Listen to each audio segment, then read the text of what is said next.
নমস্কাৰ ফ্ৰেন্ডছ, পোনপ্ৰথমে মই এমএছ ডায়েৰীৰ সকলো শুভাকাংক্ষী বন্ধুলৈ আন্তৰিক নমস্কাৰ জনাইছো।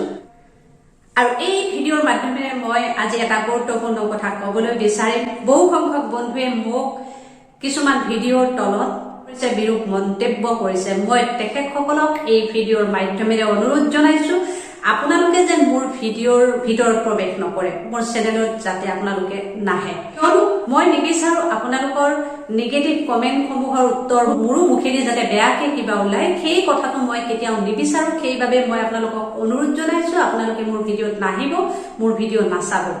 যিসকলে মোৰ ভিডিঅ' চাই ভাল পায়, মোৰ চেনেলৰ শুভাকাংক্ষী, তেওঁলোকৰ উপকাৰত অহাকৈ মই ভিডিঅ'সমূহ দিবলৈ সদায় চেষ্টা কৰি যাম। বন্ধুসকল, বহু সংখ্যক বন্ধুৱে মোক কমেণ্ট বক্সত এতিয়াও কমেণ্ট কৰি সুধি আছে। বৰ্তমান সময়ত মেছেজৰ বিতৰ্ক চলি আছে, মেছেজৰ শংকা মানুহৰ মনত চলি আছে।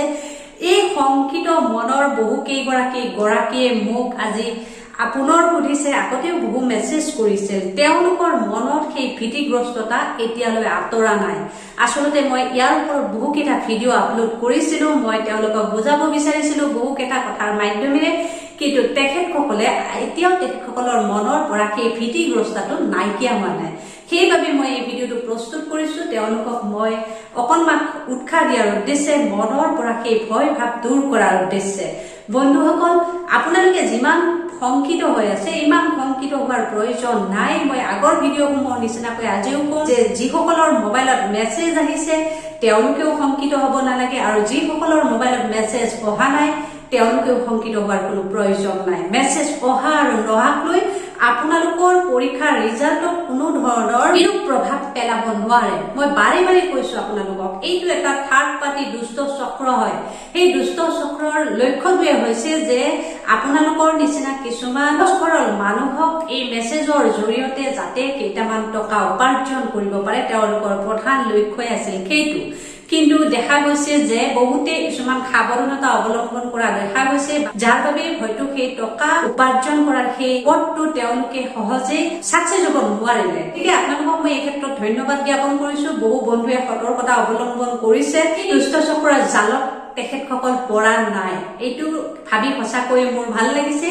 গতিকে ফ্ৰেণ্ডছ, মই পুনৰ কম যে আপোনালোকে এই মেছেজৰ কথা পৰিহাৰ কৰক, যিহেতুকে ৰিজাল্টৰ সময় চমু চাপি আহিছে আৰু 2 দিনৰ ভিতৰত আপোনালোকৰ ৰিজাল্ট ওলাই যাব। গতিকে আপোনালোকে নিশ্চিন্ত মনে আপোনালোকৰ মাইণ্ডটো ফ্ৰেছ কৰি ৰাখক, যাতে কোনো ধৰণৰ এনেকুৱা শংকা বা ভয় আপোনালোকৰ মনত বাহ নলয়। কেৱল নেদেখাজনক প্ৰাৰ্থনা কৰক, মনতে ইতিবাচক দৃষ্টিভংগীৰে আপোনালোকে ভাবি থাকক যে মোৰ পৰীক্ষা ভাল হ'ব। ভগৱানক প্ৰাৰ্থনা কৰক, মই ভাবো আপোনালোকৰ বহুতৰে পৰীক্ষা ভাল হ'ব। আপোনালোকে নিশ্চিন্ত মনে থাকক। মই পুনৰ কৈছো, আপোনালোকে যেন এই মেছেজৰ কথালৈ মোক আৰু কমেণ্ট নকৰে, কিয়নো মেছেজৰ কথালৈ কমেণ্ট কৰি থাকিলে মোৰ এনেকুৱা লাগে মই যেন আপোনালোকক একো বুজাব পৰা নাই, মোৰ ভিডিঅ'সমূহ ভেলুলেছ নেকি, তেনেকুৱা এটা অনুভৱ মোৰো হয়। আচলতে মই আপোনালোকক বাৰে বাৰে কৈছো, আজিৰ পৰা বিশেষকৈ আপোনালোকে কোনো ধৰণৰ এই মেছেজক লৈ শংকিত হোৱাৰ কোনো প্ৰয়োজন নাই। আৰু এটা কথা কওঁ, টেটৰ ৰিজাল্টক লৈ আপোনালোকে যিমান উৎসুক হৈ আছে, যিমান কৌতূহল হৈ আপোনালোকে বাৰে বাৰে কিছুমান মেছেজ কৰি থাকে যে মেম ৰিজাল্ট কেতিয়া দিব, পৰীক্ষা যেতিয়া আপোনালোকৰ ভাল হৈছে সকলোৰে, গতিকে ৰিজাল্টলৈ আপোনালোকে মাত্ৰ কুল মাইণ্ড এটালৈ অপেক্ষা কৰক। ৰিজাল্ট নিশ্চয় দিব, বেছি দিন নকৰে। মই বাৰে বাৰে কৈছো যে গভৰ্ণমেণ্টে পতা কম্পিটিটিভ এক্সাম বিলাকৰ সময় খুব বেছি মাহৰ পৰা 40 দিনৰ সময় বা 45 দিনৰ সময়, খুব বেছি 50 দিনলৈ যায়। তথাপিতো আপোনালোকৰ 50 দিনলৈ বা 40-45 দিনলৈ যোৱাৰ প্ৰশ্ন নাই। কিয়নো আপোনালোকে নিজেই ভাবক যে আপোনালোকৰ যিহেতুকে 31 ডিচেম্বৰত এটা এপ্লাই কৰাৰ শেষ দিন নিৰ্ধাৰিত কৰিছে চৰকাৰে, গতিকে আপোনালোকক খুব সোনকালে ৰিজাল্ট দিয়াৰ প্ৰয়োজনীয়তা আছে, আৰু সেই কথাটো চৰকাৰে অনুভৱ কৰে। কিয়নো আপোনালোকৰ মাৰ্কশ্বিটসমূহ আহোঁতে সময় ল'ব, আবেদন প্ৰচেছখিনিত সময় ল'ব। গতিকে 31 ডিচেম্বৰত যদি লাষ্ট ডেট হয়, তেতিয়াহ'লে এই গোটেই প্ৰক্ৰিয়াটো চৰকাৰে অনুভৱ কৰি নিশ্চয় ৰিজাল্টটো অতি সোনকালে দিব। আপোনালোকৰ 30 দিনৰ ভিতৰত ৰিজাল্ট দিয়াৰ পূৰ্ণ সম্ভাৱনা আছে বুলি মই বাৰে বাৰে কৈ আছো। আপোনালোকে বেছি চিন্তিত নহয়, সেই নিৰ্দিষ্ট দিনটোলৈ আপোনালোকে মাত্ৰ ঠাণ্ডা মগজুৰে বা শান্ত মনোভাৱেৰে পাঠ চাওক। বা মেছেজ এনেকুৱা আহিছে বা মোৰ মোবাইলত মেছেজ নাহিল, মোৰ পৰীক্ষা বেয়া হ'ব নেকি, এনেকে কমেণ্ট কৰিছে বহু বন্ধুৱে মোলৈ, যে মেছেজ নাহিলেও আপোনালোকৰ ভয় কৰিবলগীয়া নাই, মেছেজ আহিলেও ভয় কৰিবলগীয়া একো নাই। ভয় নকৰিব, ভয়ে আপোনালোকৰ মনটোক নিগেটিভ চেঞ্চলৈ লৈ যাব বন্ধুসকল। গতিকে আপোনালোকে ভয় নকৰিব, শান্ত মনেৰে শান্ত মগজুৰে নিৰ্দিষ্ট দিনটোলৈ অপেক্ষা কৰক আৰু মাত্ৰ দুই এটা দিনৰ সময়। এনেদৰে বন্ধুসকল মই পৰৱৰ্তী কথাটো ক'বলৈ বিচাৰিছো যে এইবাৰ 2021 কিমান সংখ্যক কেণ্ডিডেটে পাছ কৰিব। ইয়াৰ আগৰ সময়ছোৱাত যিহেতুকে 2012ৰ পৰা টেটৰ দৰে পৰীক্ষাটো ক্ৰমান্বয়ে পাতি আহিছে আৰু আজি 2 বছৰৰ আগত 2019ত অসম চৰকাৰে টেট পৰীক্ষা পাতিছিল আৰু সেই টেটৰ পৰীক্ষাটোত কিমান সংখ্যক ল'ৰা ছোৱালীয়ে পাছ কৰিছিল আৰু সেইবাৰৰ তুলনাত এইবাৰ 2021ত কিমান সংখ্যক প্ৰাৰ্থীয়ে পাছ কৰিব। মই আপোনালোকক এটা কথাই ক'ব বিচাৰিম যে আপোনালোকে নিশ্চয় ভাবক যে 2019ত যিখন পেপাৰ আহিছিল এইবাৰ 2021ত কিছু হলেও সহজ পেপাৰ আহিছে। আপোনালোকে সকলোৱে জানে যিহেতুকে 2019তকৈ এইবাৰ পেপাৰখন অলপ হলেও সহজ আহিছে। গতিকে সহজ অহাৰ ক্ষেত্ৰত এইটো কথা ক'ব পাৰি। মই আপাৰ প্ৰাইমাৰী কথাটো বাৰু বেছিকৈ নকওঁ, মই LP সেকশনৰ কথাটো কৈছো। LP নিশ্চয় ক'ব পাৰি যে এইবাৰ উত্তীৰ্ণৰ হাৰ এইবাৰ বেছি হ'ব আৰু তাৰ তুলনাত এইবাৰ আপোনালোকৰ আবেদন প্ৰচেছটো প্ৰতিযোগিতামূলক হ'ব। গতিকে প্ৰতিযোগিতামূলক এই আবেদনৰ প্ৰচেছটোত এইবাৰ সঁচাকৈ এটা কথা মন কৰিব লাগিব যে কাট অফ মাৰ্ক এইবাৰ হাই হোৱাৰ পূৰ্ণ সম্ভাৱনা আছে। মই আগতেও কৈছিলো যিহেতুকে 2012ৰ পৰা 2019লৈ টেট পাছ কৰি চাকৰি নোপোৱা কেণ্ডিডেটৰ সংখ্যা এতিয়াও বহুত হৈ আছে। বহু সংখ্যক কেণ্ডিডেটে চাকৰিৰ পৰা বঞ্চিত হৈ আছে আৰু এইবাৰ যিহেতুকে 2021ত বহু সংখ্যক কেণ্ডিডেটে টেট উত্তীৰ্ণ হ'ব আৰু গোটেই ল'ৰা ছোৱালীখিনিক মিলি এটা বৃহৎ সংখ্যক কেণ্ডিডেটৰ এটা অংক ধৰা হয়। গতিকে এই অংকটোৰ ক্ষেত্ৰত যদি আমি আবেদন প্ৰচেছটো চাওঁ, আবেদনত কেণ্ডিডেটৰ বিপৰীতে কিমান সংখ্যক পোষ্ট নাই। গতিকে কম সংখ্যক পোষ্টৰ বিপৰীতে যিহেতুকে কেণ্ডিডেট বহুত আছে, কাট অফ মাৰ্ক হাই হোৱাৰ যথেষ্ট সম্ভাৱনা আছে।